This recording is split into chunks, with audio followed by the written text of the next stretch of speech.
welcome to my 2017 Jaguar F-Type R all-wheel drive, powered by a supercharged 5-liter V8, puts about 550 horse at the crank, out to all four wheels, heavily rear biased. It's a good time, all in all. Beautiful car, but yes, sadly it is for sale because I got bills to pay, other stuff to do, and as much as I love this car, I kind of miss having a manual car, so I'm actually thinking of moving to something with a stick. So anyway, you know the deal. The car is in excellent shape, well cared for. The only modification I've done to it, it's completely stock, except for one thing. I put Velocity AP lowering springs on it, which are progressive, so actually it was kind of to improve the ride around town, but it also has the added benefit of helping handling in the corners for the twisties and all that stuff. So it's kind of the best of both worlds. Stock is all right, but it is a little stiff stock, so I do what I can to try and make it a little more amenable. Yeah, so here's the interior. And of course, we've got that panoramic moonroof, which does have a shade. For anybody who worries about that kind of thing, you can do that. And seat adjustments can all be found right here. Full-on memory settings, up to 3 actually. And if we move back here, we've got power tailgate, which can also be activated using the key fob, of which I have 2. And then here, it's more spacious than you might actually expect. And there is a hideaway compartment underneath here where I keep, front plate, lug protectors, that sort of thing. So if you need a little hidey hole, keep stuff protected, not rolling around in the back of the cab, you can certainly do that as well. And when you want to close it, you don't actually need to pull the handle, you just push the button.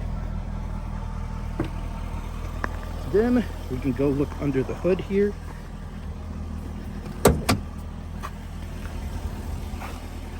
Close that door, lift this guy up, and it is a massive clamshell hood, and I do mean massive. It's a big boy. So, there you go. Good look at it. Nice view into the engine bay. You can see everything from there. But yeah, I don't need to tell you this is a good looking car because I think most people with eyes would agree it is. But, just got to have a taste for British design, that sort of thing. Anyway, hopefully this gives you a better idea of what we're working with here. Admittedly, had the car exterior detailed recently, but the engine bay was not touched. So the engine bay is literally as it has been since, at least for several months. It could use probably a little cleaning, but nothing too major there. The wheels are stock wheels, but once again, like I said, Velocity AP lowering springs. And the idle may sound a little quiet because right now the exhaust valve is shut. However, if I go and I close that, or rather open that valve, I can press the button, get that opened up. You will hear quite a bit more. And actually, in case you didn't know, this is actually an active aero wing here. So this pops up, like I want to say around 65. It's like highway speeds, it'll pop up. Otherwise, you can pop it up for, when a car's parked, you just need to put it into accessory mode. It won't let you do it when the car is running.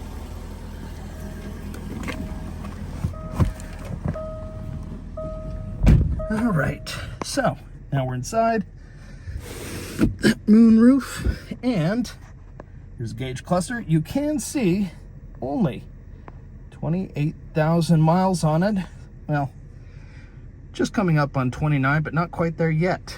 And full suite of stuff there to go through. No shortage of things to enjoy.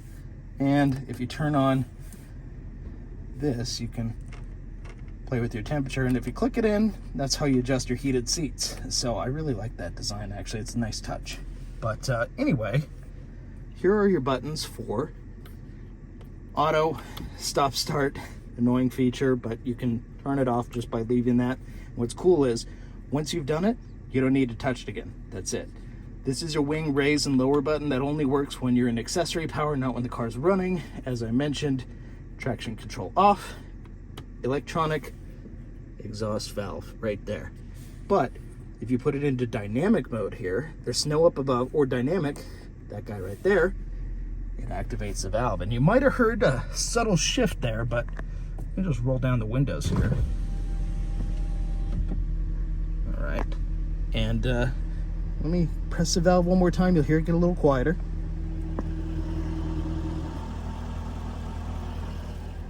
Okay, it did get a little quieter there. I don't know if you noticed, but now I'll press it again. And it wakes back up. So, being that this car is stock, there is a natural rev limiter in place when you have the car, you know, in park or neutral. So you're not going to be able to rev this thing out like crazy, but I've given the car ample time to warm up here, so I'll give it a few revs, nothing too crazy. Obviously, care about our car. We want to make sure we treat it well. So we'll put that into neutral, takes the parking brake off, I'll keep my foot on the brake, and I think you get the idea. Parking sensor probably doesn't need to be activated there. We'll do that, but let's give it another blip just to be on the safe side.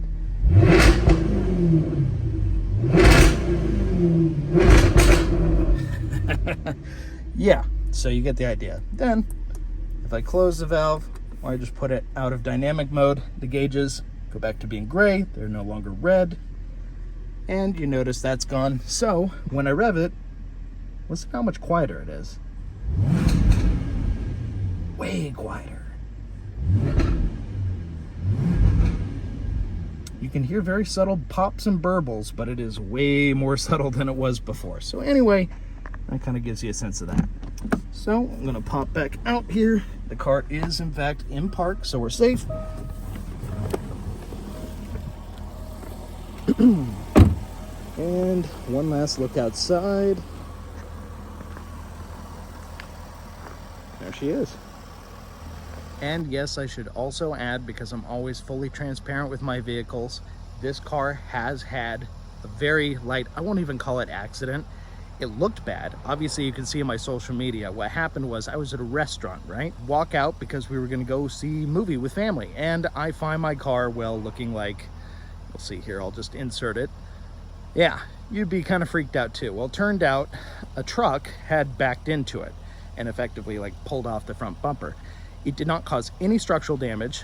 You can see there, it was all documented. I have all the paperwork there from Ken Garf, Jaguar, the body shop down there in Salt Lake City. They repaired it, and frankly, they did an excellent job. They did a great job, but the whole ordeal, going through that, you're left without a vehicle for almost 6 months, 4 or 5 months. That felt crazy. So that's a very specific thing just for living here in Boise, Idaho. If I lived in a larger metro area, I wouldn't have given it a second thought. I'd probably just hold on to the car because I love it so much. But there is a part of me that really wants to have a convertible and a manual back in my life again. I owned a Miata a long time ago. I realize this is vastly different than a Miata, but that is why I'm selling this car, just in case you wonder. If you have any questions at all, I've got all the documentation showing everything that happened, beginning, middle, and end, so I got you covered. So that's why the vehicle will show minor damage reported, even though it has a clean title. So I hope that clears that up. So if you're interested, pop down in the comments, let me know. Otherwise, you can check out the various listings I have online. So I hope this finds you well, and this is a car you might be interested in. See ya.